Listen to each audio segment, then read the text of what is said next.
성도 여러분 안녕하세요. 네, 반갑습니다. 예, 수련회 뵙고 또 이렇게 뵈니까 아주 한국에 눌러짓고 눌러앉아 살고 싶네요. 그만큼 여러분들을 보는 모습이 저희들에게는 굉장히 은혜스럽고, 사실 인민사회에 사는 것이 굉장히 외롭거든요. 이렇게 체감적으로 이렇게 사랑을 받는다는 것이 굉장히 큰 축복이라는 것을 이번 수련회를 통해서 저희 내외가 여러분들에게 깊은 감명을 받고 갑니다.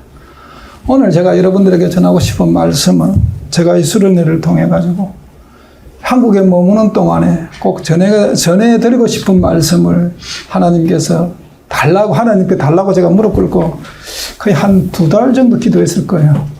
무릎 꿇고, 하나님, 내가 한국 나가서 꼭 우리 11시 교인들에게 전하고 싶은 말씀 뭘 전해야 되겠습니까? 그때 하나님께서 교회가 잃어버린 사랑을 되찾으라, 그 제목을 저에게 주시고, 그리고 본문은 그러면 뭘 해야 됩니까? 라고 했을 때 요한복음 1장 1절부터 18절까지의 말씀을 저에게 주셨는데, 다 읽지는 않겠습니다. 지금 이 시간에 제가 설교를 2시간 할 수 있는 시간도 없고, 그래서 오늘 그 말씀으로 지금 좀 은혜를 받고자 합니다.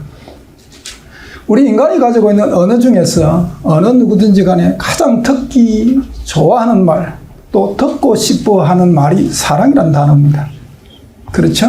어린 자녀에게도 부모가 꼭 안아주고 내가 너를 사랑한다 했을 때 자녀의 미소가, 자녀의 마음의 기쁨이 다릅니다. 그럴 때 자녀가 저도 엄마 아빠 사랑해요 라고 이야기하죠. 그렇죠? 또 부부지간에 남편이 아내에게 여보 나 당신 사랑해 하면 제발 아내 되시는 분 정말이라는 단어 하지 마십시오. 예?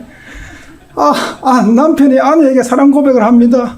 여보 내가 정말 당신을 사랑하는 것 같다 그러면 아내가 남편 쳐다보고 정말? 그러면 기분 싹 빠져요. 예. 그럼 남편이 그 말을 하는 이유는 아내로부터 사랑한다는 말을 듣고 싶어서 하는 이야기거든요. 그렇잖아요. 남편도 아내의 사랑을 먹고 삽니다. 여자분들만 남편 사랑 먹고 사는 것이 아니에요. 남편이 그런 이야기하면 여보 나 당신 나 사랑하는 걸 알아. 나도 당신을 사랑해요. 이 한마디가 듣고 싶어서 남편이 그러는데 정말 하면은 참을 게 없잖아요. 그렇잖아요. 우리 인간은 누구나 그만큼 사랑을 갈망하고 삽니다. 왜 갈망하느냐? 왜 인간이 사랑을 갈망하느냐? 우리가 하나님의 본질을 갖고 태어났기 때문에 사랑을 갈망합니다. 우리는 그분으로부터 사랑으로 지음을 받았기 때문에 우리 마음속, 우리 심령 속에, 우리 본질 가운데 사랑하고 사랑받고 싶은 욕구가 있는 겁니다. 오늘날 교회가 다시 하나님이 기뻐하는 교회로 돌아가려면 잃어버린 하나님의 사랑을 되찾아야 합니다. 사도 중에 가장 장수한 사도가 사도 요한입니다. 그는 예수님의 12제자였고 3년 반 동안 예수님과 함께 공생애를 같이 함께 보냈고 예수님으로부터 정말로 사랑받던 제자였습니다. 항상 예수님이 어디 가든 간에 베드로, 요한, 야고보는 데리고 다녔지 않습니까? 예. 그 3인 중에 한 분이 요한 사도입니다.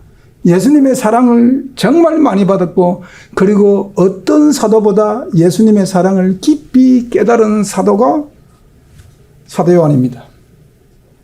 그런 90이 넘는 그런 인생을 살면서 아주 장수했죠. 장수했습니다.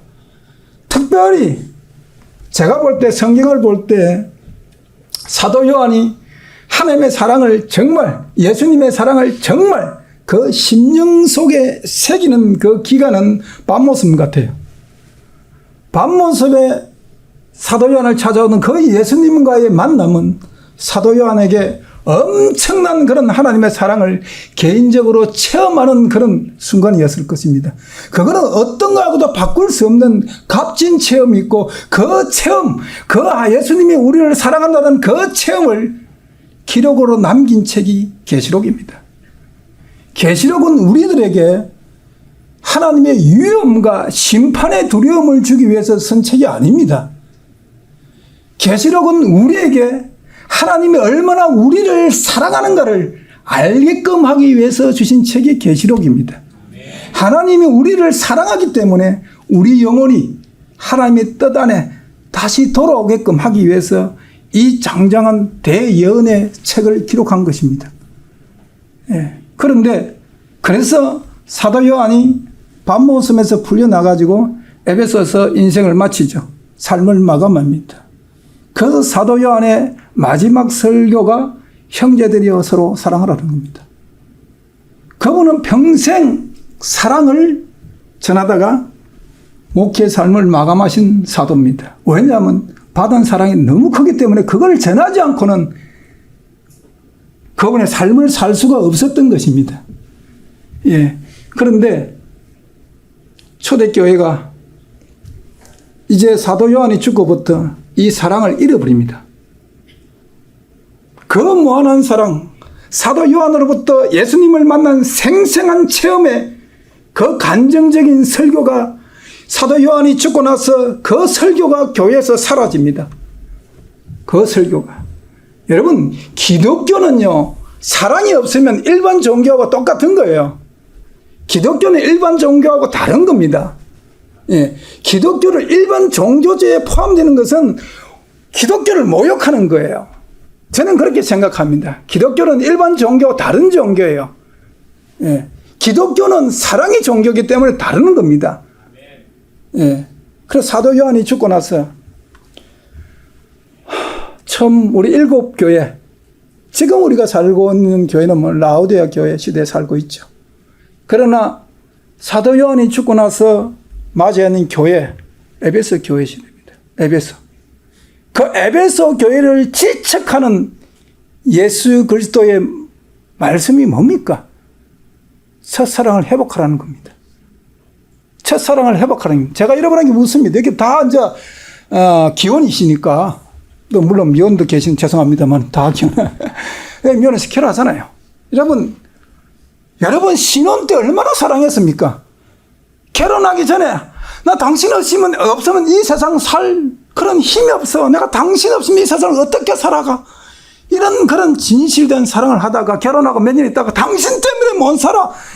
이렇게 되면 안 되잖아요. 그렇죠. 이렇게 되면 안 되잖아요. 항상 여러분들 아내나 남편을 보면서 신혼 때 그 사랑을 간직하고 살고 싶지 않습니까? 예, 물론 말씀을 전하는 저도 그렇게 살지 못할 때가 있었습니다. 정말로. 우리 저희 집사람 앞에 있는데 뭐 다름을 하겠습니까? 저희들도 때로 다툴 때도 있고 싸울 때도 있고 그렇게 살았습니다. 그런데 제가 5년 전에 이 진리 복음을 받았잖아요. 그런데 이 진리가 그걸 회복시켜버렸어요. 네, 회복시켜버렸어요. 그래, 저희는 지금 항상 신혼입니다. 근데 신혼이 얼마나 좋은지 모릅니다. 첫사랑이 이만큼 중요한 겁니다. 그냥 아내만 옆에만 있어도 아무것도 안 해도 좋을 것 같아요. 그냥 옆에만 있어도 그냥 행복할 것 같아요. 가끔 한 번씩 제가 아내하고 침대에 누워가지고 얼굴을 만지면서 그럽니다. 아, 여보, 당신 정말 하나님 당신 사랑하는 것 같아. 그럼 아내가 왜 그럽니다. 나 같은 남편을 만났어. 그럽니다. 이 말이 뭐냐? 아내한테 이 말을 내가 듣고 싶거든요. 아내한테 내가 이 말을 듣고 싶은데, 경상도 사람이 돼가지고 직접적으로 말을 못하니까 우회로 이제 하는데, 우리 집 사람이 얼마 전에 그걸 캐치하더라고요. 오랫동안 캐치 못하는데, 사랑은 그만큼 중요한 겁니다. 우리가 교회사를 통해서 교회가 잃어버린 사랑이 회복되면은 세상을 바꿀 능력이 교회가 생깁니다. 사도 요한이 죽고 나서 교회사를 잠깐 제가 언급합니다. 4세기 초에 이제 기독교 신학적으로 큰 두 파가 등장하는데 하나는 아리우스주의고 하나는 아타나시우스주의입니다.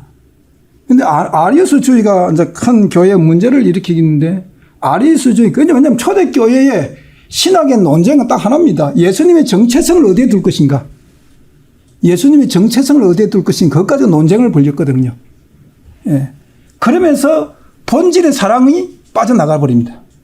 기독교의 본질인 사랑이 빠져나가고 예수님을 하나님에 둘 것인가, 예수님을 인간에 둘 것인가, 예수님의 존재가 신인가 인간인가, 이 정체성을 놓고 계속 공방을 벌립니다.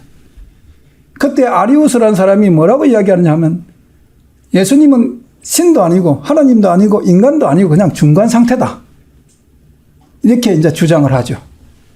예, 그렇게 주장을 합니다. 그래서 예수님이 정체성이 모호해져 버렸습니다. 인간도 아니고 하나님도 아니고 중간 상태다 하거든요. 그러다 보니까 또 아리우스가 또 한 발 더 건너가서 뭘 주장하냐 하면, 예수님도 계시지 않을 때가 있었다. 예수님도 존재하지 아니할 때가 있었다. 다시 말하면 예수님도 모든 피조물보다 먼저 창조되었다고 그렇게 이제 주장을 하게 됩니다. 그런 것이 이제 신학 논쟁에 큰 불씨를 일으켜가지고 325년에 콘스탄티누스 대제가 니케아 종교회의를 소집합니다. 왜냐하면 콘스탄티누스 대제는 기독교를 313년에 밀라노 칙령에 합법화돼가지고 모든 기독교 세력을 자기가 등에 업고 정치적으로 그걸 활용해가지고 로마 제국이 태평성대를 누려가지고 자기 인기가 국민들로부터 급성장해야 되는데, 종교가 두 팔은 나눠지가 맨날 치고받고 싸우니까 이제 중재 나선 거예요. 그래서 니케아회를 콘스탄티누스 대제가 개최합니다. 그리고 아리우스주의를 이단으로 정죄해버립니다. 예, 그게 4세기 초입니다. 그러니까 기독교의 본질이 뭔가를 놓쳐버린, 그때부터 놓쳐버립니다. 사도 요한 사도가 죽고부터 하나님의 본질이 뭔가를 교회가 놓쳐버린 시발점이 그때부터. 엉뚱한 신앙 논쟁 가지고 본질이 빠져나가 버렸습니다. 교회에서 빠져나가고 개인적인 모든 성도들 가슴속 신앙관에서 빠져나가기 시작한 겁니다. 그리고 538년부터 철통 같은 교황의 통치권이 시작되면서 하나님 자리에 거기 앉아버렸잖아요. 그죠? 여러분 너무나 잘 알잖아요. 하나님 자리에 거기 앉았잖아요. 그가 자기 숭배받기 좋아하는데 하나님의 본질을 갖고 논하겠습니까?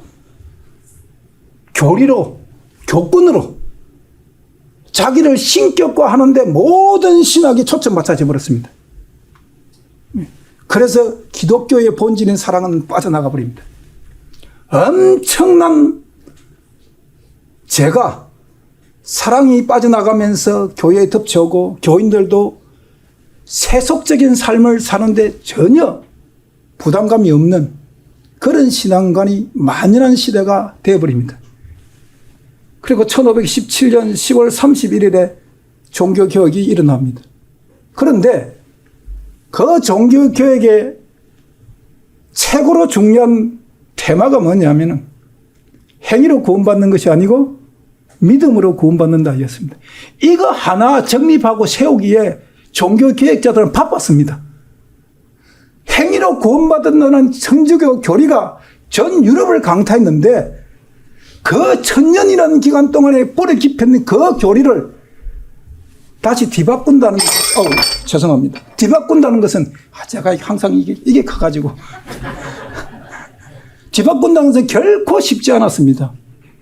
그래서 1세대의 종교 개혁자들은 이신칭의 이신덕이 이거 하나만 신학적으로 정립해도 그 사명은 끝났습니다. 위대한 업적입니다. 위대한 업적입니다. 그 이후로 교회는 정체해버렸습니다. 그래서 다시 하나님의 본질인 사랑을 되찾을 기회가 사실 거의 없었습니다. 그런데 계시록 14장의 세 천사의 기별, 그 시점을 기해 가지고 교회가 각성합니다. 교회가 각성합니다. 그래서 기독교가 하나님 안에 들어가고 하나님을 다만 경배할 수 있는 그 근본 동력을 우리는 되찾아야 되거든요. 바벨론에서 나오라고 외치기 전에 첫 번째 천사가 전하는 다만 하나님을 하나님만 섬기고 하나님만 경배하는 그 동력을 오늘 11시 교회 성도들뿐만 아니라 정말 하나님을 진심으로 섬기는 모든 기독교인들이 그 동력을 찾아야 됩니다. 그 동력이 뭐냐? 성육신에 숨겨진 사랑입니다. 십자가의 사랑은 굉장히 오늘날 교회에서 깊이 전하고 다들 전합니다. 어느 교회 할 것 없이 다들 전합니다. 우리도 예수 그리스도의 성육신을 압니다. 그가 우리와 똑같은 죄의 본질을 가지고 이 땅에 태어난 거 압니다. 우리 죄를 담당하기 위해서 십자가 지신 것 압니다. 그런데 간염 속에 아는 것을 끝나면 힘이 없어요. 파워가 없어요. 교회를 변화시킬 능력이 없어집니다. 성육신에 숨겨진 깊은 하나님의 사랑을 체험해야 됩니다. 왜 송 목사님이 그 성육신 그거 전하시면서 자기 평생 설교할 거 다 했다 하는 그 이유를 여러분 알아야 됩니다. 그걸 깨달아야 됩니다. 여러분, 예수 그리스도가 육신을 입고 이 땅에 오신다 하는 것이 그냥 단순히 우리의 죄를 짊어지시기 위해서 십자가에서 우리의 죄를 대속하기 위해서 우리와 똑같은 죄의 본질을 가지고 이 땅에 육신으로 태어났다. 거기서 끝나면 안 됩니다. 우리는 그분이 어떤 존재인가를 알아야 됩니다. 빌보스 2장 5절에 이런 말씀이 있습니다. 너희 안에 이 마음을 품으라. 그렇게 기록되어 있죠. 예. 그리고 6절에 뭐라고 되어 있습니까? 그는 근본 하나님의 본체시나 이렇게 들어갑니다. 그렇죠? 그는 근본 하나님의 본체라 이렇게 되어 있습니다. 우리가 우리 마음속에 품어야 될 예수 그리스도의 존재는 그분은 하나님의 본체라는 겁니다. 그 본체가 뭐냐? 존재라는 뜻입니다. 존재. 어떤 하나의 존재를 이야기할 때 그걸 본체라고 신학적으로 이야기합니다. 그리고 본체를 구성하는 그 요소를 신학적으로 본질이라고 이야기하고 본질에서 품어져 나오는 그런 인격을 속성이라는 단어를 씁니다. 일반 신학교에서. 예. 그런데 그는 근본 하나님의 본체시나 그럼 예수 그리스도는 하나님이시라는 뜻이죠. 그렇죠? 자, 그 하나님께서 뭐가 답답해가지고 우리와 똑같은 죄의 본질을 가진 육신을 입어야 됩니까? 그분이 뭘 잘못했습니까? 그분이 우리 죄를 대속해야 될 우리 입장에서는 은혜지만은, 그죠? 우리 입장에서는 한량은 은혜지만은, 예수님이 우리 죄 대속 안 해도 뭐 우리는 할 말 없잖아요. 왜? 죄의 값은 사망이니까. 우리 죄 때문에 우리 죽는데 우리가 예수님을 향해서 따질 수 없잖아요. 그렇지 않습니까? 영감이 글에 보면 이런 말씀이 있습니다. 아담이 에덴 동산에서 죄 짓기 전에도 예수 그리스도께서 육신을 입는다는 것은 그분에게는 엄청난 굴욕이라고 표현됐습니다. 굴욕이다. 이해하시죠? 하나님이 우리와 같은 피조물의 육신을 입는다는 것은 엄청난 굴욕의 사건이에요. 엄청난 굴욕의 사건입니다. 그는 모든 만물을 창조하신 분이에요. 그렇죠. 오늘 요한복음 1장 잠깐 봅니다. 3절에 만물이 그로 말미암아 지은 바 되었고 지은 것이 하나도 그가 없이 된 것이 없느니라. 이 모든 만물을 창조하신 그분이 요한복음 1장 1절에 기록되어 있는 말씀입니다. 태초에 말씀이 계시니 그 말씀이 하나님과 함께 계셨으니 그 말씀이 곧 하나님이시라. 그 말씀, 이 말씀이 예수 그리스도거든요. 태초에 원천, 근원이라는 뜻입니다. 이 한 단어만 보더라도 아리우스 주장은 말도 안 되는 거예요. 예수님이 안 계신 적이 있다고. 예수님도 모든 피조물보다 먼저 창조된 분이라고 그렇게 주장한 것은 억지죠. 그분은 하나님과 함께 계셨습니다. 하나님과 함께 그냥 존재했던 겁니다. 언제 창조된 것이 아니고 그냥 하나님과 함께 존재했던 분이에요. 그는 실로 하나님이십니다. 이 우주 만물을 창조한 하나님이십니다. 그 하나님이 우리처럼 똑같은 연약한 육신을 입었다는 겁니다.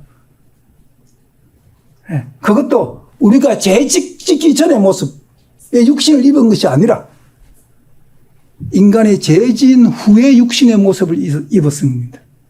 죄 짓기 전에는 아담은 죄의 본질이 없었잖아요.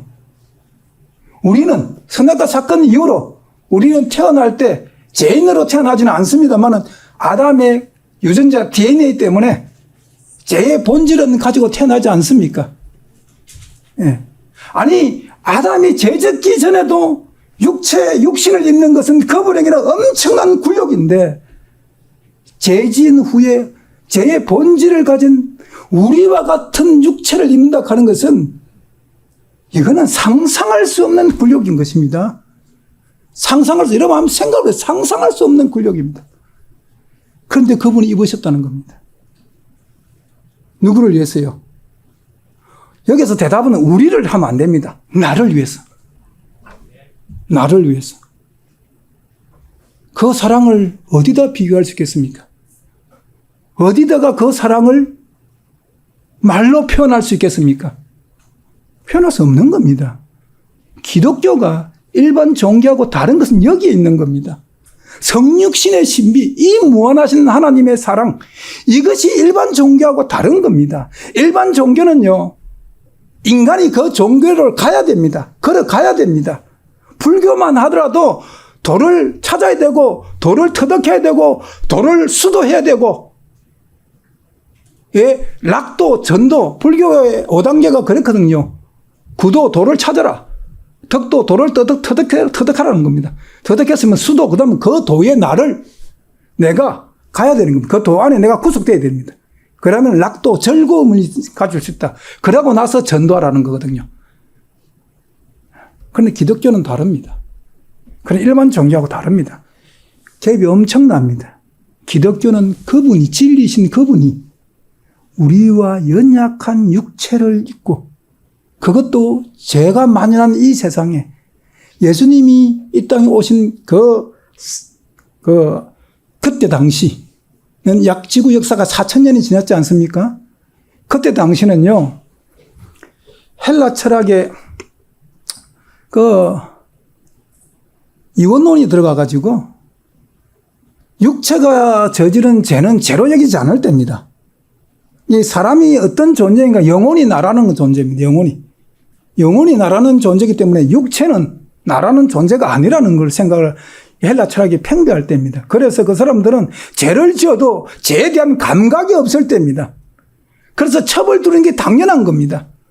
그런 시대에, 죄가 만연한 시대에, 그 시대에 그때 당시 그 사람 인간의 모습, 죄의 본질에 가는 인간의 모습으로 오신 겁니다. 왜요? 구원하기 위해서 우리를 데리러 오신 겁니다. 그냥 내가 너희들 창조했으니까 너희들 스스로 오라, 이게 기독교가 아니고 진리가 우리 때문에 육신을 입고 이 땅에 오시는 겁니다. 진리가 나를 구원하기 위해서, 예, 나라는 이 연약한 인간을 구원하기 위해서 진리가 하늘 영광을 다 버리고 하나님의 본체이신 그분이 우리와 똑같은 육신을 입고 이 땅에 직접 오십니다. 그리고 우리를 손잡고 가자는 겁니다. 하늘나라로. 이런 종교가 세상에 어디 있습니까? 이런 종교가. 기독교만이 이것이 있는 겁니다. 이건 성육신은요, 엄청난 하나님의 사랑입니다. 이거는 어떻게 제가 언어가 짧아가지고 말로도 표현할 수가 없는 그런 사랑이에요. 우리는 그런 사랑을 받은 존재들입니다. 그런 사랑을. 예. 그런데 교회가 그걸 초대교회 잠깐 초대교회 때 잠깐 교회가 그 사랑을 갖고 있다가 잃어버렸습니다. 그러니까 교회가 허구한 날, 오늘도 뭡니까? 각 교단마다 가지고 있는 신학과 교리로 싸우고 있는 거지 않습니까? 교리와 신학은 난무한데 본질인 하나님의 사랑을 잃어버린 교회가 무슨 능력이 있겠습니까? 무슨 복음의 능력이 있겠습니까? 무슨 자기 자신을 변화시킬 그런 능력이 있겠습니까? 없는 겁니다. 여기에 요한복음 또 한 글 봅니다. 5절에 빛이 어둠에 빛이 돼 어둠이 깨닫지 못하더라. 빛, 진리, 예수 그리스도입니다. 예수님이 이 땅에 오셨는데 빛을, 진리를 우리에게 선포하기 위해서 오셨는데 세상이 어두워서 구별하지 못하는, 깨닫지 못하는 겁니다.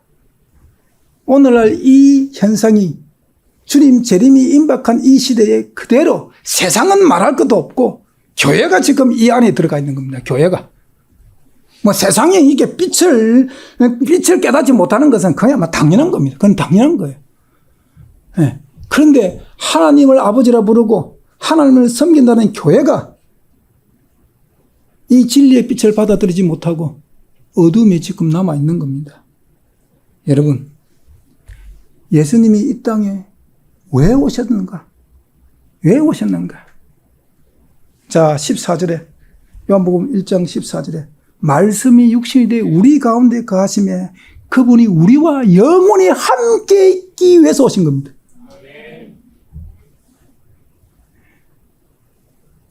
그분이 이 땅에 육신을 입고 목적은 그거예요.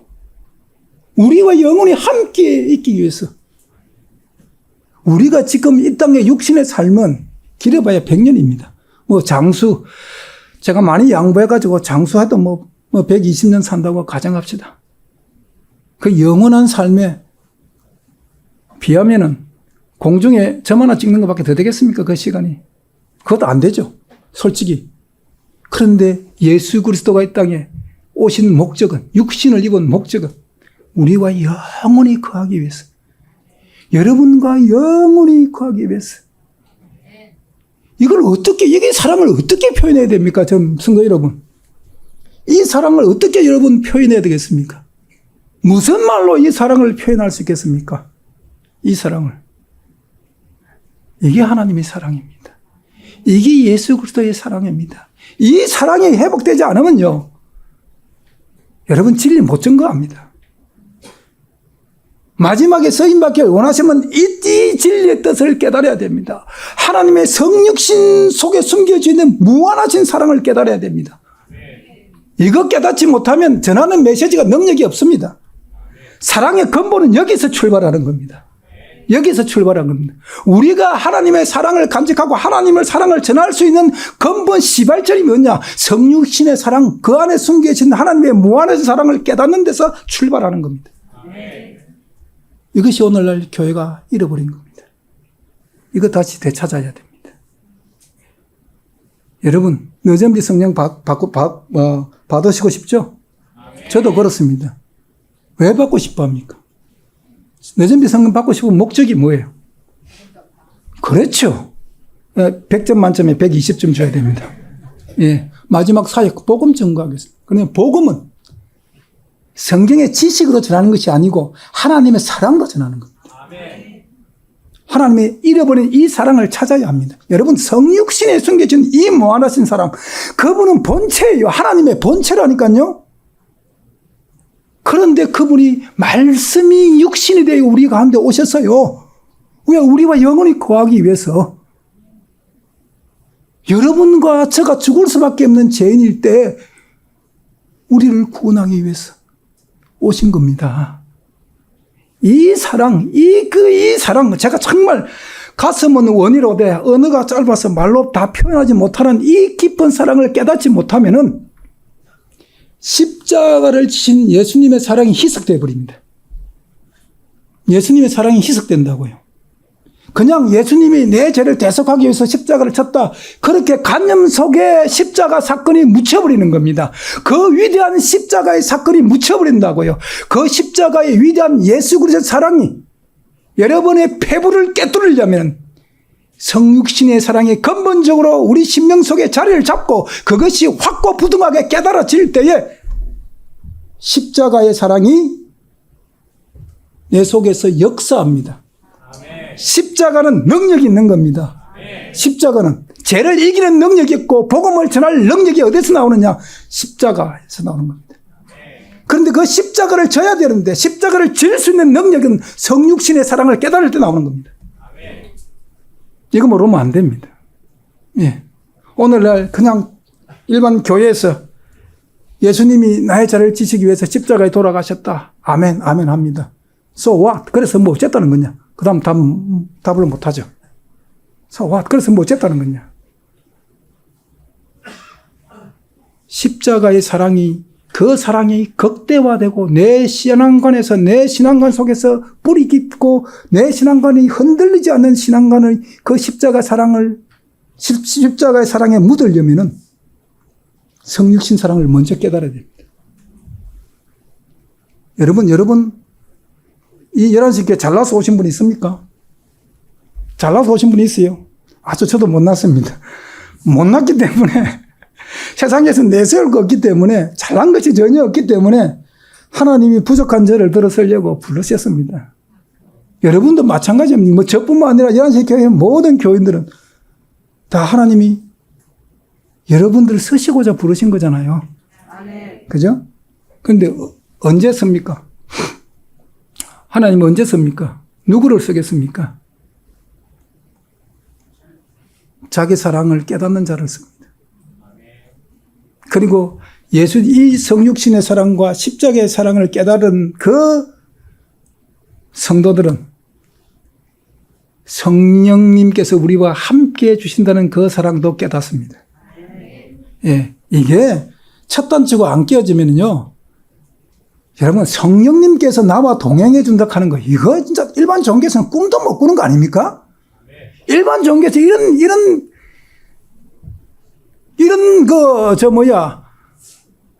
종교에서 이런 것을 가진 종교가 이 땅에 어디 있습니까? 아무것도 없어요. 우리는 우리 스스로가 아니라 진리가 이 땅에 오셨고, 진리가 이 땅에 육신을 입고 이 땅에 오셔가지고, 오신 것으로만 끝나는 것이 아니고, 영원히 함께 거하게 살기 위해서 우리의 모든 문제들을 그분이 다 대신 짊어지시고 우리를 손잡고 가자 go to heaven으로, 이거지 않습니까? 이런 종교가 어디 있습니까? 그리고 또 넘어질까 봐, 또 실족될까 봐 성령께서 우리와 동행해 주시지 않습니까? 이게 기독교입니다. 예, 이게 기독교예요. 여러분, 기독교의 본질을 제대로 하셔야 됩니다.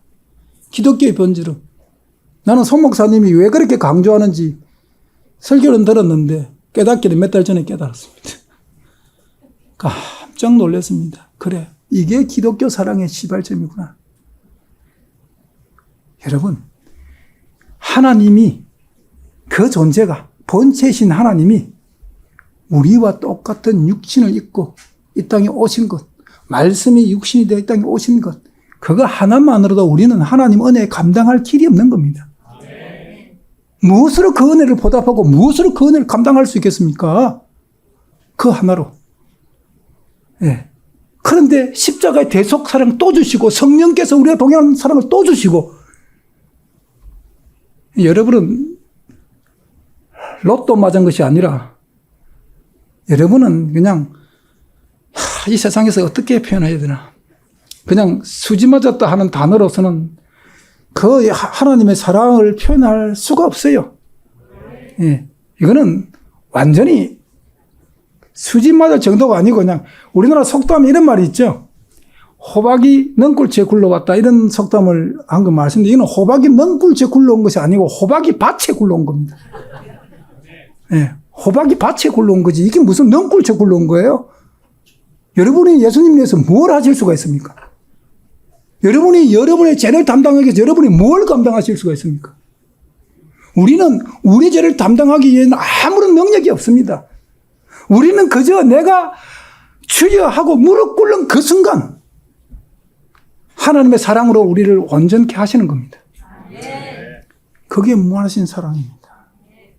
여러분, 성육신은 그만큼 우리에게 소중한 겁니다. 이 사랑을 안 깨달으면요, 하나님 말씀 깊이 있을 수가 없어요. 하나님 말씀을 깊이 깨달을 수가 없습니다. 예. 제가 하나 예화를 드리고 설교를 마치려고 합니다. 제가 드리는 예화는 그 미국 목사님께서 하신 설교 중에서 참 내가 은혜 받아서 캐치한 건데, 제가 여러분에 전해드리려고 합니다. 옛날 그 스칸디아라는 그 반도 어느 왕국에 왕자가 살았습니다. 그러니까 스칸디아비아 반도니까 일단 노란머리죠. 노란머리고 키도 크고, 대부분 왕자나 공주들은 좀 잘생기자고 이쁘잖아요. 왜냐하면 왕들이 다 아름다운 여자들을 선택해가지고 결혼하니까. 그렇게 외모가 아주 특출했습니다. 잘났습니다. 그리고 왕자로 태어났으니까 부귀영화를 누리고 살지 않았으면 궁궐에서. 부족함이 없는 거죠. 전혀 부족함이 없는 겁니다. 그리고 학문은 또 얼마나 높은 학문을 쌓았겠습니까?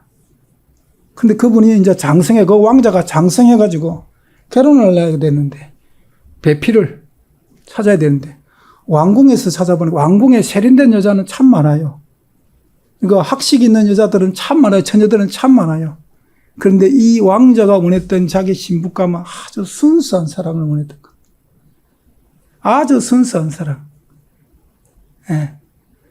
화장으로 섹시해진 그런 미가 아니라 자연스러운 미를 가진 아주 순수한 사랑을 원했던 겁니다.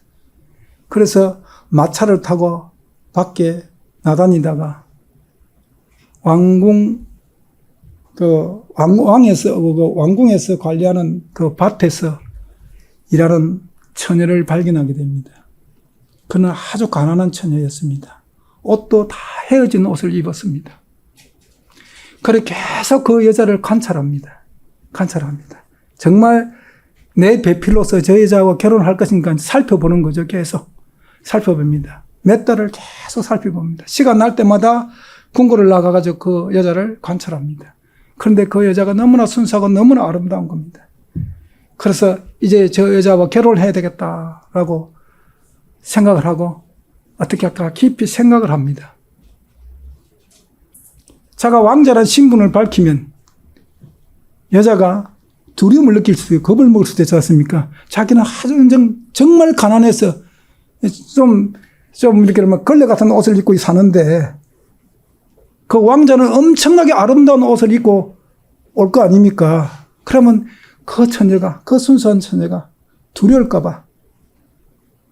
그래서 자기의 사랑을 받아들이지 않을 수도 있고, 또 한편으로는 가진 게 많으니까, 부자니까, 야, 이런 신뢰감 어디 있어요? 횡재했네 하고, 사랑이고 뭐고 조건 보고 달라들 수도 있지 않습니까? 조건 보고. 그래서 이 왕자가 고민을 합니다. 어떻게 하면은 내가 나라는 신분을 속이고 정말 저 순수한 여인의 사랑을 내가 얻을 것인가? 저 여인이 나를 사랑하게끔 할 것인가? 그렇게 계획을 짜고 생각을 합니다. 그래서 그 왕자가 처음으로 내린 결론이 뭡니까? 뭔지 아십니까? 그 여자와 똑같이 거지 옷을 입는 겁니다. 똑같이 여자가 입은 그 상태에 똑같은 거지 옷을 입고 그 여자에게 접근합니다. 왕자의 그 휘황찬란한 아름다운 옷이 아니라 그 왕자의 신분이 아주 가난한 여인의 신분으로 자기를 낮춥니다. 다른 사람이 볼 때는 이거는 이해가 안 가는 거죠. 그렇지, 이해가 안 가는 겁니다.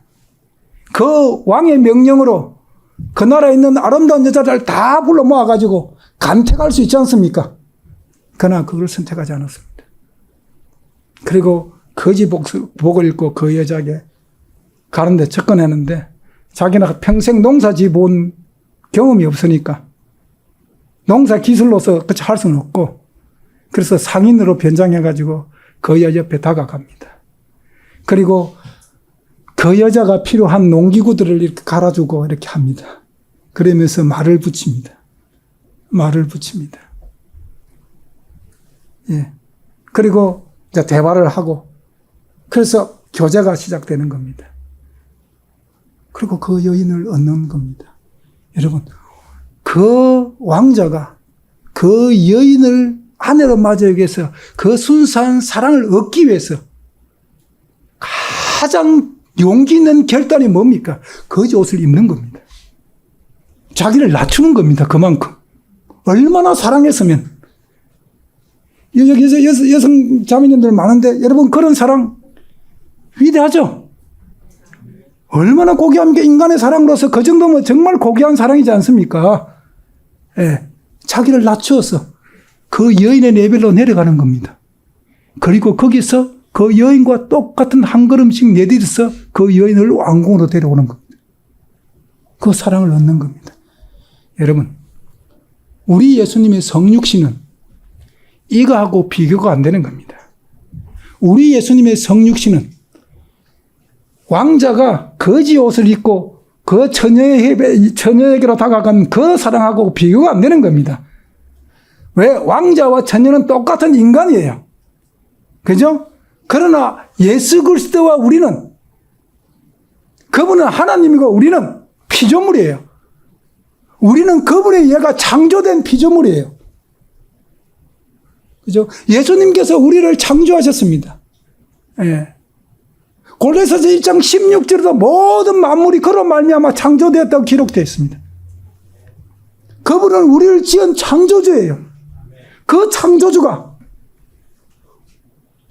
영원히 죽을 수밖에 없는 우리 피조물을 위해서, 우리를 위해서, 나를 위해서 자기를 하나님이라는 신분을 버리고 피조물의 신분으로 이 땅에 오신 겁니다.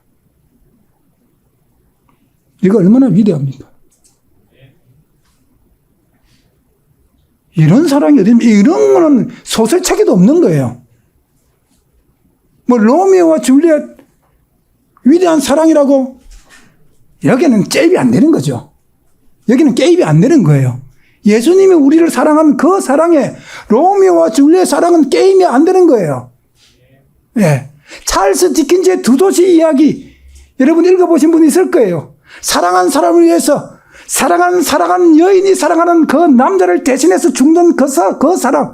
저는 고등학교 때 그 읽을 때 굉장히 감명받았는데 그 사랑도 예수 그리스도가 성육신으로 입고 이 땅에 오신 이 사랑에 비교할 수가 없는 사랑이에요.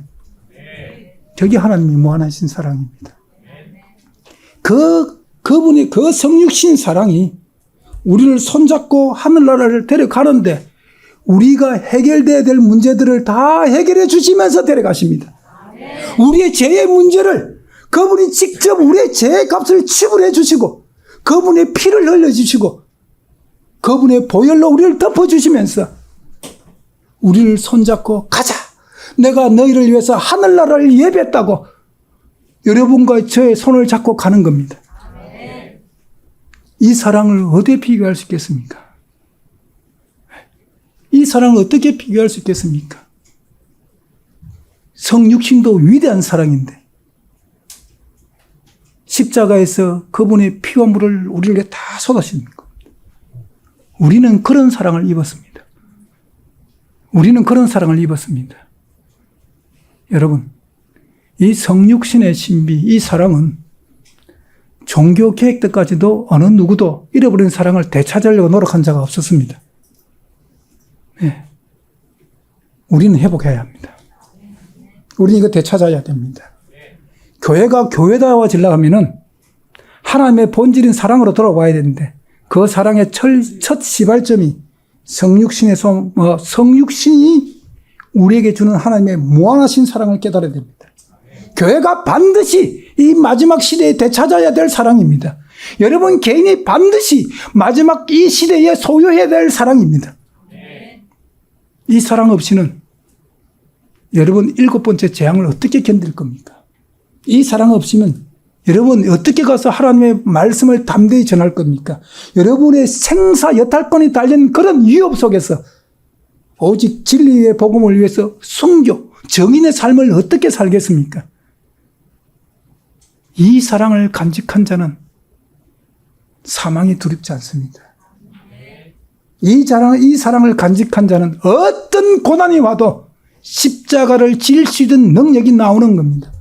이게 하나님의 무한하신 사랑입니다. 사랑하는 11시 성도 여러분. 여러분, 제가 부탁드립니다. 제가 이게 좀 경상도 사람이 좀 표현력이 좀 없어요.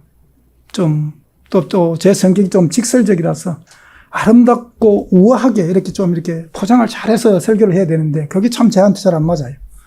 그렇지만 제가 여러분에게 전하고 싶은 말씀의 뜻은 여러분들이 캐치했을 거라고 믿습니다. 아멘. 여러분 이 사랑이 회복하셔야 됩니다. 아멘. 오늘날 교회가 세속화되고 교회가 힘이 없고 능력이 없는 이유가 초대교회 때 그때 잠시 정말 사랑으로 똘똘 뭉쳤던 초대교회의 그 하나님의 사랑을 잃어버렸기 때문에 지금까지 교회가 능력이 없는 겁니다. 우리는 이 사랑으로 이 시대에 잠자는 교회를 깨워야 합니다. 우리는 이 사랑을 회복해가지고 마지막 시대의 둘째 천사가 부르짖는 내 백성아 바벨론에서 나오라는 사명을 감당해야 합니다. 그것이 저와 여러분이 마지막 사명입니다. 기도하시겠습니다. 하나님 아버지 감사합니다. 우리에게 임하신 하나님의 사랑은 정말 인간의 말로는 표현할 수 없는 무궁하신 하나님의 사랑입니다. 그런데 이 사랑을 초대교회 이후에 교회는 잃어버렸습니다. 그 사랑을 우리는 다시 회복해야 됩니다. 이 마지막 시대에 교회가 잃어버린 하나님의 사랑을 다시 회복해야 합니다.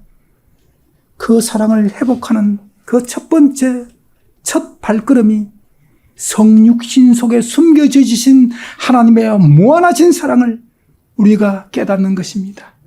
우리가 그것을 다시 회복하는 겁니다. 이 시대를 살아가는 많은 기독교인 여러분, 오늘 이 자리에 머리 숙여 예배드리는 11시 모든 교우 여러분, 교회가 잃어버린 이 사랑은 여러분 심령 속에 반드시 회복되고 하나님께서 여러분을 쓰시게끔 이 사랑을 간직하기를 예수 그리스도 이름으로 간절히 기도합니다. 아멘.